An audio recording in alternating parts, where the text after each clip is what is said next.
we are able to face these challenges.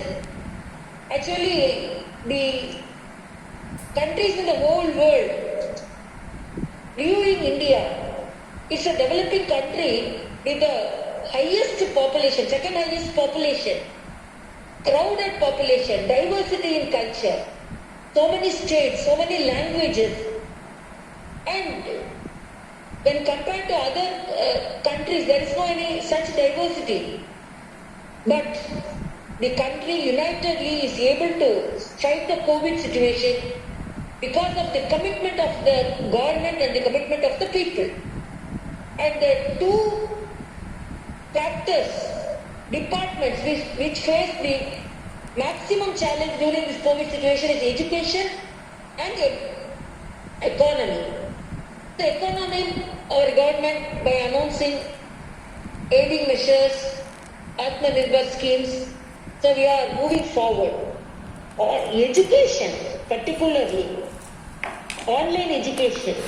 Now the country is moving forward with this, but as it is said, challenges because the opportunities are the students are sitting in their home, not wasting their time, so that their academic activities can be completed, their lessons can be completed.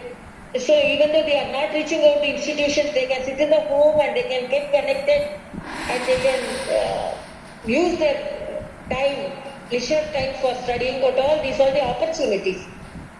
And apart from that, they are very confined to the house because of the lockdown, they are safe. These are one of the opportunities. They are getting the education in a much safer mode.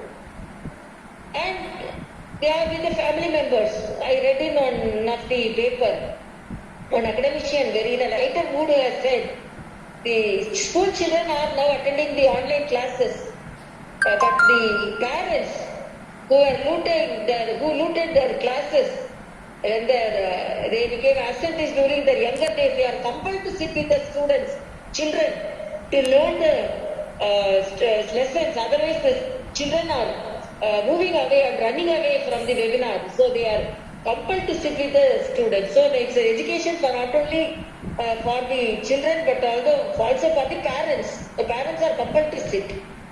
And these opportunities, I should appreciate the state government because they are going to take online classes in the government schools from September 1st.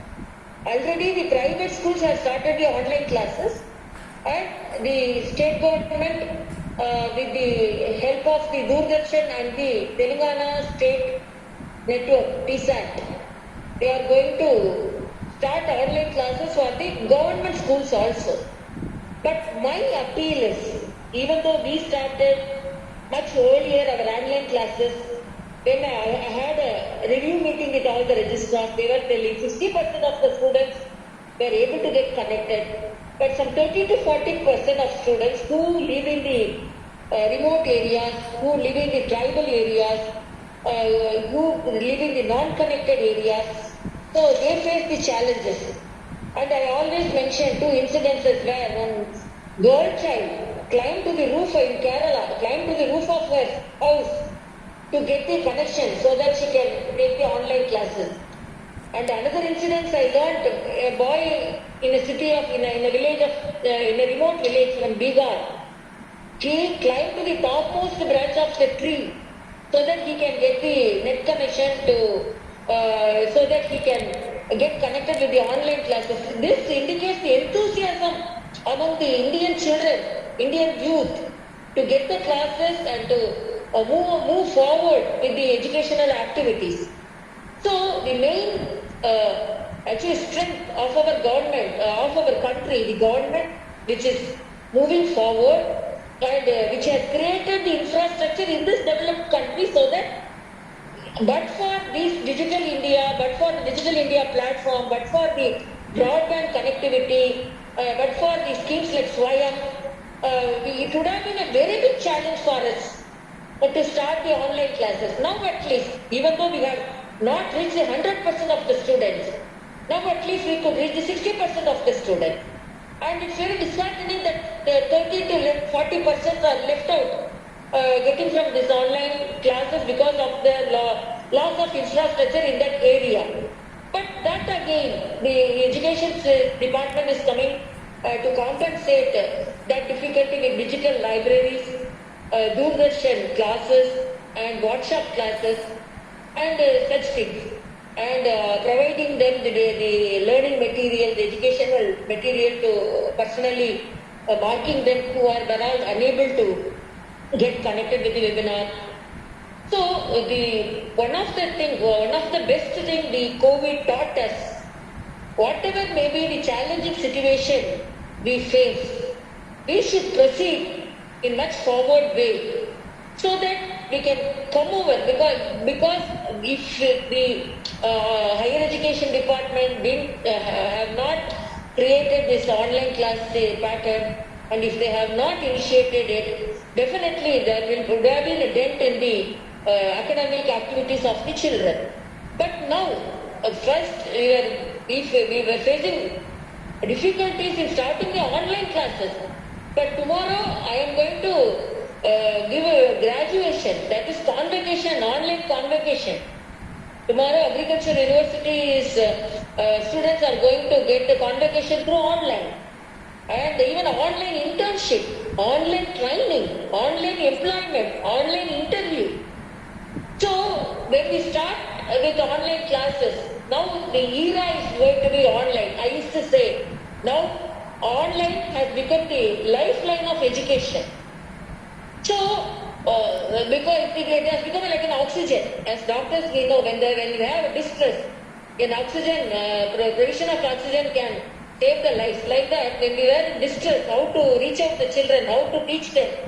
And they should not waste their only academic year. They should get the employability. They should enjoy the fruit of learning. Everything we were thinking. But now, to some extent, we are able to give. But these are the positive aspects. But challenges, as I said, is not connectivity in a remote places. So even in a previous webinar I told, the main challenge of the academicians is to produce innovative structures, gadgets. It will serve the people who are much downtrodden. So connecting the unconnected people. So this is our main challenge. Even though we say that definitely there will be an innovative procedure. So we should try our innovations so that we are reaching those unreached also. And social and psychological problem also. Physical problem also. Online classes, when we sit for quite a longer time, seeing the screen, we have physical problem and eye problem. So these all should be corrected with nutritious food and good sleep.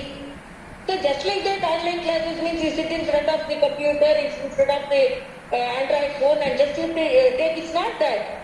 I appreciate the organizers because they not only the opportunities, they are analyzing the challenges also.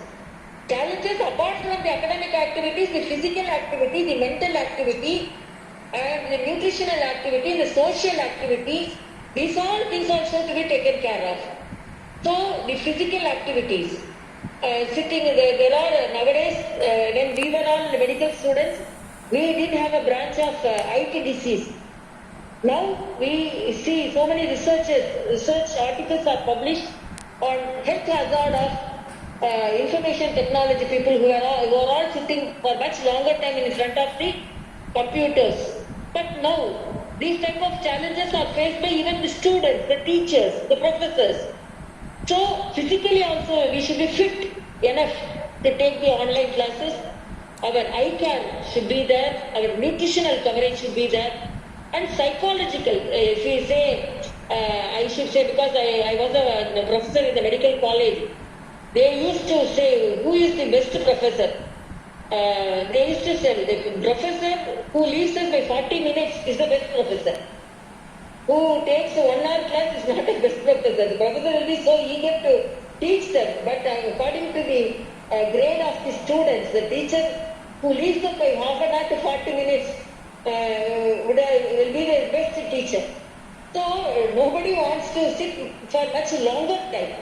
So even in classes, they are missing their friends, they are missing their interactions, they are missing their campus, they are missing their canteen, they are missing their playground. So it is not just like that you sit in front of the computer and then you learn. It's not, they are missing so much.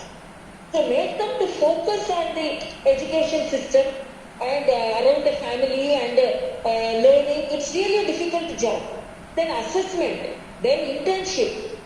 So we have to create interest among the students. They should be eager. Nowadays children are running. Even I have my sister's children in my house. Webinar means they are all very good children, but they one or two classes they sit. And then if another class starts, they are in a mood to run away. So how to make it interesting, how to make them to sit in front of the computer for longer time, and how it should be, it should not be as dragging as big long classes.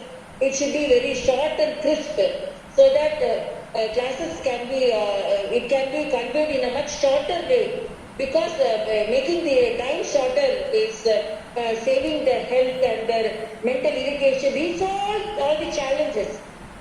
So everything should be taken care of, but no way, even though the online classes are equal to the personal classes, now it is the need of the hour. So we have to create interest among the students to attend the online classes, and they should be encouraged to take the online classes. And my appeal is the students who are not having the infrastructure should be concentrated more, and there should not be any discrepancy between the connected and the non-connected people, children. So my request is to take to have all these in the mind, so that the workshop can discuss all these things, whatever may be the mental challenges, physical challenges, social challenges which we face during the online classes. And I appreciate NIT Varangal for making this, for creating this opportunity, a better opportunity to discuss this. Unless we discuss, we cannot find out the solution. And I really appreciate the NIT Varangal for organizing such a workshop.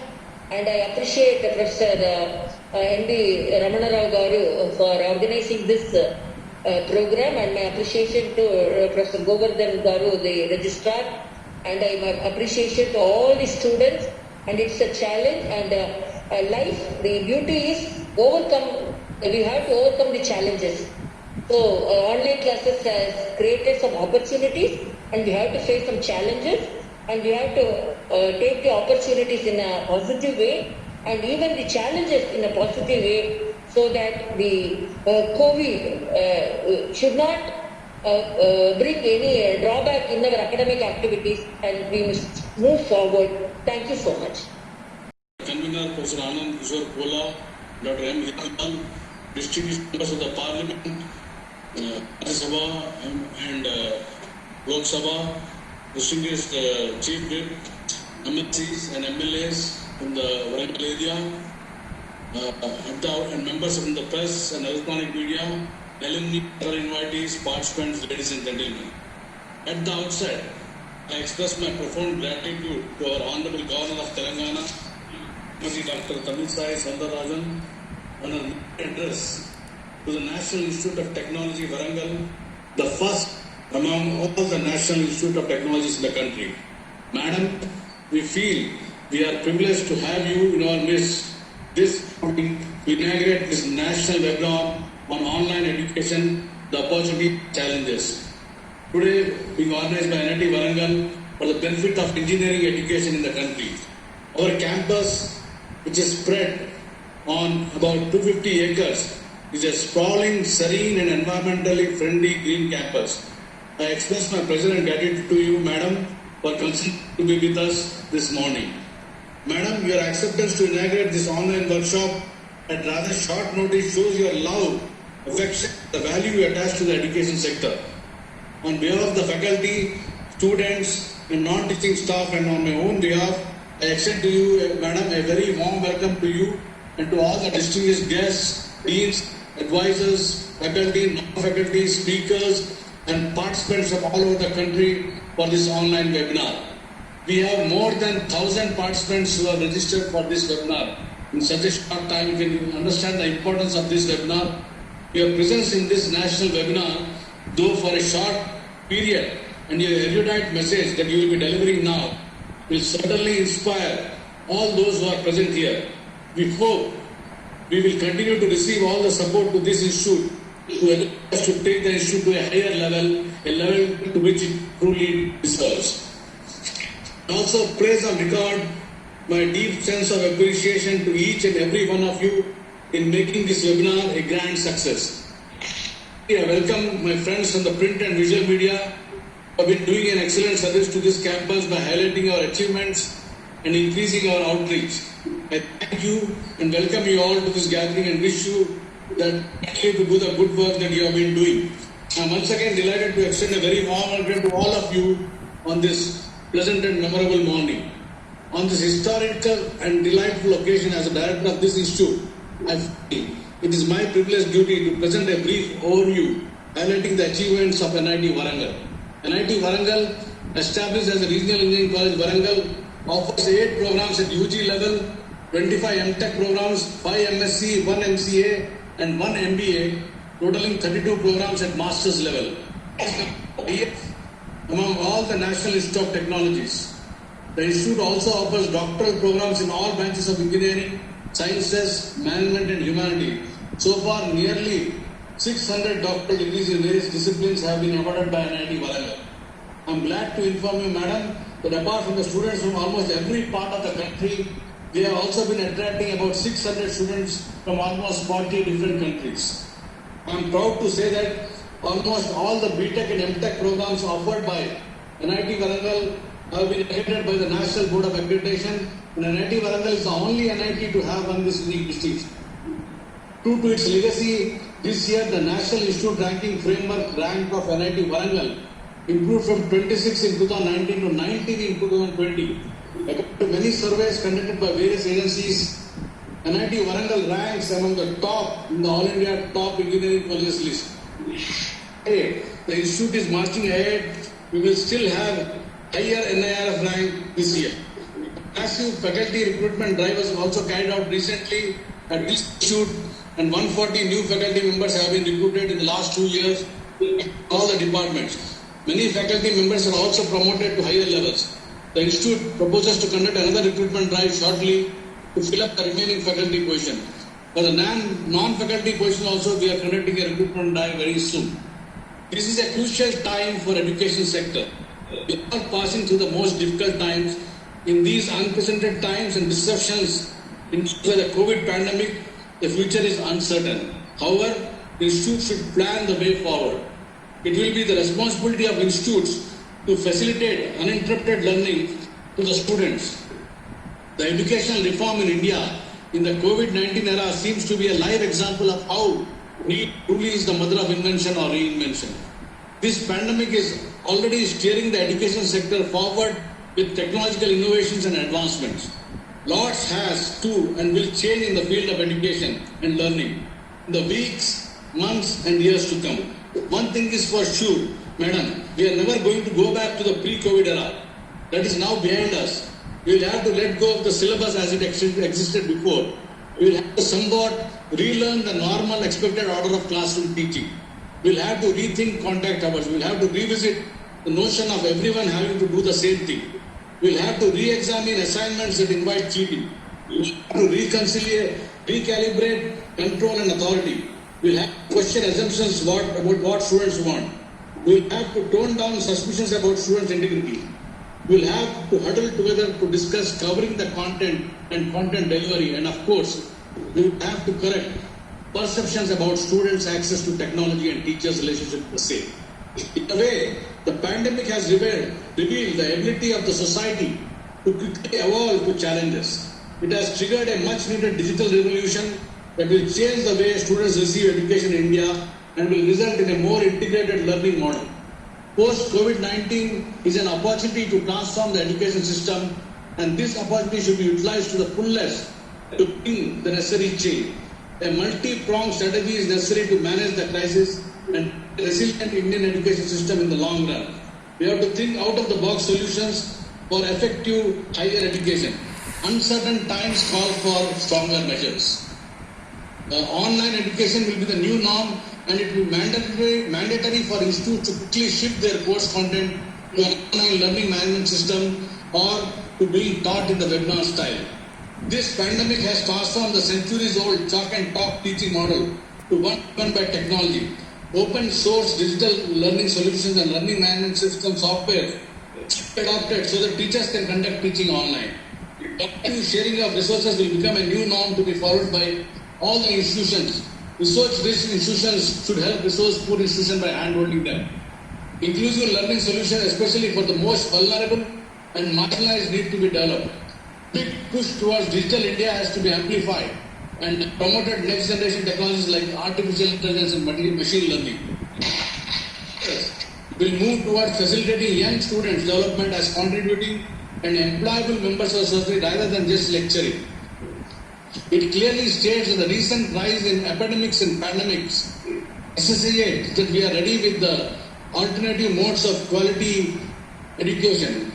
In fact, whenever and wherever traditional and in-person modes of education are not possible, teachers require suitable training and development to be effective online educators. It cannot be assumed that a good teacher in a traditional classroom will automatically be a good teacher in an online class. So, Madam, the new education policy 2020 clearly highlighted this and the need for moving to technology. And NIT Warangal is on the first of its institutes to move very fast. Therefore, this national webinar on online education opportunities and challenges will discuss, deliberate, and show the way forward to many of our engineering colleges on how technology will enable and improve learning and assessment. Two important topics: one on building the competencies of teachers for online teaching, at ICT and Project Management Unit, National Institute of Planning and Administration, DEPA, Ministry of Education, Government of India, New Delhi, and the other on virtual labs, a way forward for laboratory curriculum by Professor K.V. Gangadharan, Head Center for System Design, Department of Mechanical Engineering, NIT Surathkal, is going to go a long way in improving the quality of technical education in this country. So thank you, Madam, and thank you all for your kind attention. Thank you. Namaste.